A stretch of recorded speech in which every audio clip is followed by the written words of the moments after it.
From a man who goes to fancy French restaurants, studies the menu contemplatively, and then tries to order a number 3 meal. This is the Daniel Natal Show.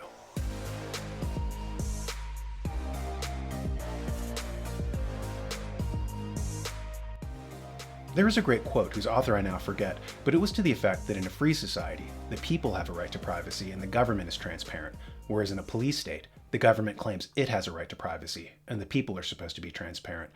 I was thinking about this lately insofar as how we as a society have slipped into opposite day. An inversion happened. For instance, when America started, the government was extremely constrained in what it could do, and its powers were ruthlessly limited. The people, by contrast, had rights that were derived from their creator and superseded the government. Our Bill of Rights is very clear. It says that the people have so many rights that they can't be enumerated in that document. It says, "The enumeration in the Constitution of certain rights shall not be construed to deny or disparage others retained by the people." So we have tons of God-given rights that aren't even named in the Constitution. The Bill of Rights was not there to list the things you could do. It was there to list the things the government could not. In other words, while your rights were too numerous to list, the government's were not. Their powers were explicitly laid out, and those not explicitly given to them do not exist. That's not true of your rights and powers. You're more powerful than the government. You have more rights than the government. The people are sovereign. Bureaucrats are not. Today it's inverted, and we're led to believe that you don't have a right unless the government tells you that you do. No, the government doesn't have rights unless we authorize them. But we still proceed as if it's the opposite. Consider, for example, the right to bear arms. Local municipalities insist that you require a permit to have a firearm. But why would you require a permit for a right that the Constitution says you already have? It's like being born with 2 ears and some bureaucrat telling you that you need to fill out paperwork in triplicate so that others know that you have 2 ears. That you have 2 ears is self-evident. Likewise, the Founding Fathers said that your right to bear arms is self-evident, and it comes from God, not the government.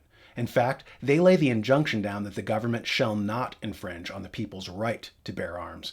Modern politicians selling you your own rights through licenses and permits, rights that you already have, is like a con artist trying to sell you the Golden Gate Bridge, something that he doesn't own.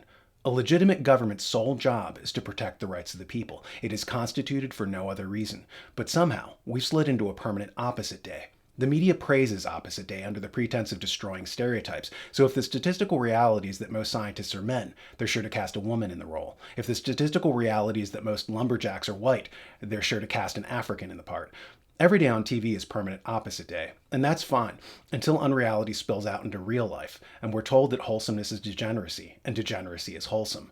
We're not judging people by the color of their skin as white supremacy, and we're judging people by the color of their skin as social justice. Where the government is constrained and where you have innumerable rights, to where the government claims that you have no rights unless it issues you a permit, and it has innumerable unnamed rights.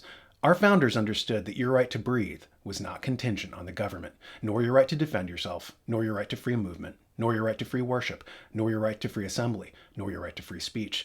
These were yours before government existed, and they're yours right now, as granted by your creator, and no man or institution has a right to take them away. If they try, this is an act of hubris.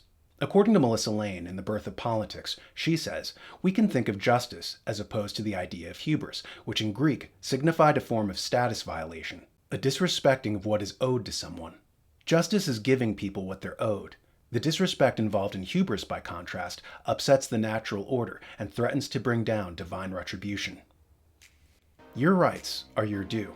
Those who do not give you your due are literally engaged in an act of hubris, and as Melissa Lane wisely points out, the disrespect involved in hubris upsets the natural order and threatens to bring down divine retribution. Could reading the New American Magazine boost your heart health, support your immune system, and help you lose 20 pounds of unsightly fat? The answer is no, but you should read it anyway. It'll keep you informed and provide information that cuts through the noise of lesser news outlets. thenewamerican.com. And don't forget to subscribe to us on social media and hit that like button.